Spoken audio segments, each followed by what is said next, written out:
नमस्कार, आपका बात 25सी में स्वागत है। तो बात 25सी में ये जो ए आर रहमान है, यानी कि अल्लाह रखा अ, रहमान है, यानी कि जिन पे खुदा की कृपा है, उन्हीं के कारण वो अपनी ज़िंदगी में आगे बढ़ रहे हैं। तो इन महाशय का 23 साल तक नाम था, यानी कि 1990 के आसपास तक, 1989 तक ये दिलीप कुमार राजगोपाल थे। अब दिलीप कुमार राजगोपाल 23 साल की उम्र में कहते हैं कि बहुत सारे चमत्कारों के कारण, जिसमें उनकी जो परिस्थिति थी उसमें परिवर्तन हो गया। पिता की मृत्यु बहुत ही छोटी उम्र में 9 साल में हो सकी थी। बाद के अंदर ये म्यूजिक असिस्टेंट की तरह से काम करके किसी तरह से अपने परिवार का काम चलाते थे, जैसा कि बहुत चलाते हैं, आज भी चला रहे हैं। करोड़ों हैं, यानी कि ये अल्लाह रखा रहमान, ये या कि भूतपूर्व दिलीप कुमार राजगोपाल के साथ ऐसा कुछ नहीं हुआ था कि जो कि दुनिया में या कि इस विश्व में या कि इस भारत में या कि चेन्नई में, जहाँ पे इनका जन्म हुआ था, चेन्नई की धरती को जन्म लेके इन्होंने और पवित्र किया है और फिर वहाँ पे इतना नाम कमाया है। यानी कि इसके अंदर दूसरी जो, इसमें जो कई खोजी किस्म के लोग हैं जो कि बम्बई की फिल्म जगत के हर कोने, हर मोड़ और हर गली की जानकारी रखते हैं, उनके अनुसार ये कहा जा रहा है कि देखिए, बड़े लंबे समय से, बहुत ही एक दीर्घ काल से बम्बई की जो फ़िल्म जगत है, जिसको मैं कम से कम बॉलीवुड इसलिए नहीं कहता और मित्रों से भी आग्रह करता हूँ कि बॉलीवुड मत कहिए, क्योंकि इसके अंदर हॉलीवुड की 100वीं, 1000वीं, 10,000वीं कॉपी होने का एक लक्षण जाता है, एक छाप जाती है, जो कि दुनिया में किसी भी फ़िल्म जगत ने अपने फ़िल्म जगत को हॉलीवुड की 1000वीं या 10,000वीं या 100वीं कॉपी के रूप में प्रस्तुत नहीं किया है। ये भारत देश विचित्र विविध है।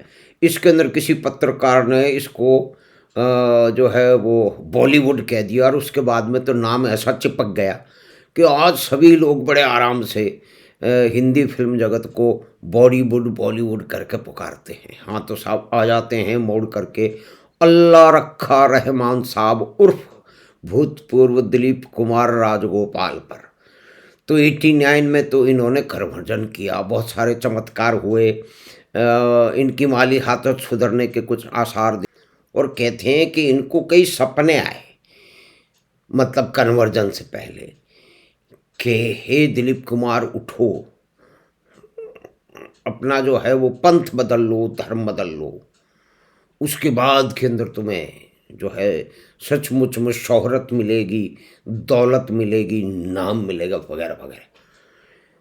ये बताया जा रहा है एक तरफ से। दूसरे जो बम्बई की फिल्म जगत के गली कूचे और हर मोड़ और हर सड़क और हर अट्टालिका की नज़र गड़ाए रहते हैं, उनके अनुसार ये एक टैक्टिकल शिफ्ट थी, क्योंकि उस समय बम्बई के फिल्म जगत में दाऊद वुड का बड़ा भारी कंट्रोल था। खानों का कंट्रोल तो अभी तक चल रहा है, उसमें किसी को कोई दिक्कत नहीं है। इस देश में, इस विचित्र विशाल और विविध बने हुए और होकर भी विवश बने हुए देश में इस तरह की चीज़ें होती रहती हैं, लोग ध्यान नहीं देते हैं। यानी कि वो किसी को पसंद करते हैं तो कर लेते हैं, उसकी क्या जात है, उसका क्या धर्म है, क्या नाम है, उस पे ध्यान नहीं देते। एक समय ऐसा था जब यूसुफ खान जो है अपना नाम दिलीप कुमार बदल के आए थे और मीना कुमारी भी अपना नाम बदल के आई थी, उनका कुछ दूसरा नाम था। तो वहाँ से यहाँ तक नाम तब पहले हिंदू नाम रखे जा रहे थे, क्योंकि ऐसा विचार था उस समय पार्टीशन के तुरंत बाद में या उसके 10, 12, 20 साल तक कि हिंदू नाम होने से उनको आसानी होगी, प्रसिद्धि होगी। नाम से बड़ा फ़र्क पड़ता है साहब। बेन किंग्सले की कहानी है, बेन किंग्सले की कहानी बिल्कुल गुजराती जो है वो कोई नाम था और वो ऑडिशन दे के गए और रॉयल शेक्सपियरियन थिएटर में काम करने वाले आदमी थे। और फिर जब उन्होंने दिया और वो पीछे पड़ गए थे तो ये रोल मुझे करना है। फिर उन्होंने कुछ चीज़ें मिला करके अपने परिवार की और अपने जो है वो कोई उनके जो पिता की शॉप थी किंग्सली करके, तो उन्होंने फिर बैन कोई एक नाम था कि उसके उनके पिता उनको शायद बैन या कोई उनको बुलाते, तो बैन किंग्सले जिस दिन बन गए उस दिन उनकी किस्मत की काया पलट हो गई है। ऐसी काय क्योंकि इंटरनेशनल नाम आ गया, आप देखिए। और बड़े बड़े थिएटर में भी उन्होंने रॉयल जो है वो शेक्सपियरियन वो जो भी ट्रेनिंग कर रहे थे वहाँ पे उन्होंने बड़े बड़े रोल किए। तो नाम तो यहाँ भी कहते हैं कि रहमान साहब ने तो कई बातें बताई हैं, चमत्कार भी बताए हैं, लेकिन उनका ये टैक्टिकल शिफ्ट था कि दिलीप कुमार राजगोपाल से जब वो अल्लाह रखा रहमान बने तो वो इसलिए बने कि बम्बई के फिल्म जगत में जो कि दाऊद वुड और खानों के प्रभाव में था, वहाँ उनको आसानी से काम मिलेगा और काम मिला भी। यानी कि एक व्यक्ति को जिसने 1990 92 में 1992 में जिसकी फिल्म आ गई और चर्चा हो गई, 8 साल और उसके बाद में 25 साल, ये तो आदमी कितने समय तक उसको काम मिलेगा? क्या एक ही व्यक्ति का नाम चला जाएगा? हमेशा के समय में पुराने लोग हैं कहाँ हैं? पुराने कितने सारे संगीतकार जो है वो गीतकार थे, वहाँ कहाँ हैं? तो उदित नारायण कहाँ है, कुमार सोनू कहाँ है, शान कहाँ है? यानी कि इस जगत में नए से नए लोग चलते चले आते हैं।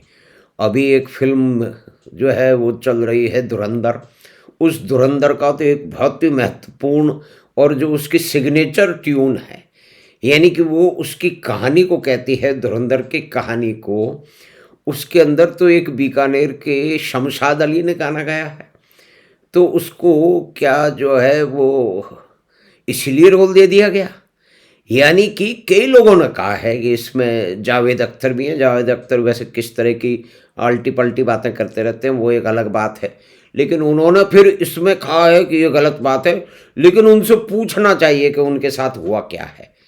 अरे तो भाई, कितने साल तक आपका जो है वो झंडा फहराता रहेगा? कितने साल तक उस क्षेत्र के अंदर आपकी पताका फहराती रहेगी? अबे शेल्फ लाइफ यानी कि एक प्रोडक्टिव टाइम होता है 10 साल, 15 साल, 20 साल। उसके बाद दूसरे लोग आएंगे, टेस्ट बदलेगा। आपने तो कंप्यूटरीकरण से ही तो संगीत निकाला था ना, तो वो तो आज बच्चा बच्चा निकाल रहा है।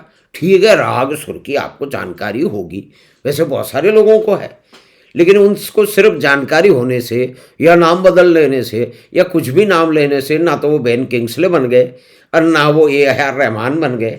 लेकिन आज ये देखिए कि इतनी संपदा, इतनी शोहरत, इतना मान सम्मान मिलने के बाद भी अब ये कहते हैं कि इसमें तो अजहरुद्दीन का भी नाम उसी तरह से शामिल है। अभी क्रिकेट का कोई खिलाड़ी है ऑस्ट्रेलिया का, उसको भी जो है ये विक्टिमहुड का जो नैरेटिव है, जो कि इंटरनेशनल या कि इस्लामिक ब्रदरहुड का नैरेटिव है कि तेल के जो है वो संपत्ति से चलने वाला आतंकवाद, उसके जो ग्राहकर्ता या उसका जो कवर फायर देने वाले हैं वो हमेशा अपने आप को विक्टिम, यानी कि अजहरुद्दीन क्रिकेट में क्या क्या नहीं मिला है, इसी तरह से ये ऑस्ट्रेलियन खिलाड़ी है, इसको क्या नहीं मिला है? वैसे तो हामिद अंसारी साहब को क्या नहीं है ना। हामिद अंसारी साहब मुख्तार अंसारी साहब के चचा जान थे, और मुख्तार अंसारी कैसे कैसे काम करते थे वो तो सामने है ना। उनको किन सरकारों ने बचा के रखा था पंजाब की जेल में। तो ये सारा का सारा एक बहुत ही डेंजरस नैरेटिव है। और कंगना रनौत ने तो सीधा सीधा कहा है कि आपने तो मेरे से मिलना से मना कर दिया क्योंकि मैं भाजपा पार्टी से हूँ, तो इस तरह के काम तो आप करते हैं।